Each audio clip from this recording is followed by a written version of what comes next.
Еднооката майка. Моята майка имаше само едно око. Мразех я. Беше истински товар за мене. Тя имаше малък магазин на пазара. Събираше семена и продаваше какво и не, за да събере парите, от които се нуждаехме. Това ме караше да се чувствам ужасно. Веднъж в училище имахме ден на родителя. Майка ми дойде и аз бях много притеснен. Как можа да ми причини това? Хвърлих и поглед изпълнено с омраза и избягах. На следващия ден в училище всички ми повтаряха: "О, твоята майка е едноока." Подиграваха ми се. Мечтаех си майка ми да изчезне от този свят.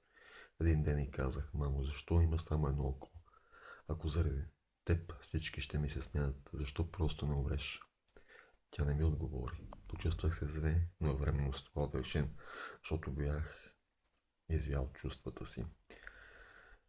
Тя не ме наказа и може би затова не разбрах, че съм я наранил. Същата нощ се събудих и отидох в кухнята да си налея вода. Там седеше майка ми и тихичко плачеше, сякаш за да не ме събуди. Погледнах я и се върнах обратно в ъглото. Въгълчето на сърцето ми нещо ме будеше заради думите, които бях казал, но въпреки това ми беше противно да гледам как сълзите се стичаха от единственото й око. През онази нощ си казах, че когато порасна ще стана с богат. Толкова мразех много си майката и нашата отчаиваща бедност. Изоставих я, когато получих възможност да уча в чужбина. Положих много усилия и завърших университет с Лутвичи. После се ожених, купих си къща, родиха ми се деца. Живеех щастливо и бях преуспял. Харесваше ми, че нищо в моя живот не ми напомняше за едноката ми майка.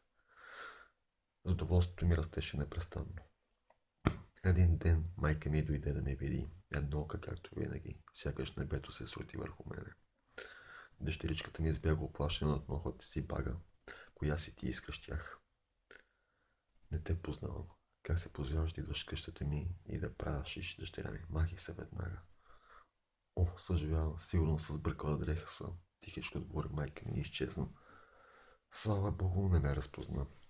Отдъхнах си, казах си, че ще изтрия тази случка от паметта си. Завинаги. Сега ме вълна от облегчение. Един ден къщи пристигна покана за юбилейната среща на класа ми. Излъгах жена си, че отивам в командировка и заминах за родния си град. Преди срещата минах по старата брака, която наричах свой ден от чисто любопитство. Съседите ми казаха, че майка ми умряла. Не прероних и сълза. Дадох му писмо, което тя беше оставила за мене. "Любими синко, в дългия си живот не посмях повече да дойда дома ти и да наплаша децата ти. Но дали ще е прекалено нахално да те помогна, ти да дойдеш веднъж да ме видиш. Много ми липсваш." И се зарадвах, когато разбрах, че идваш за среща на класа ни. Реших обаче да не ходя там, за да не те притеснявам. Много съжалявам, че съм едноока и че те карам да се срамуваш от мен. Когато беше малък, ти загуби едното си око при инцидент. Като майка не може да помеса мисълта, че ще израснеш пред очите ми с този недък. Затова ти дадох моето око. Бях толкова горда с теб. Ти разкриваш пред мен един съвсем нов свят.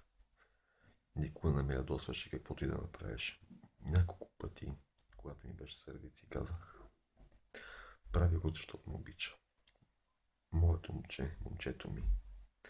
Не искам да плача за мен като умра. Обичам те, момчето, толкова много те обичам."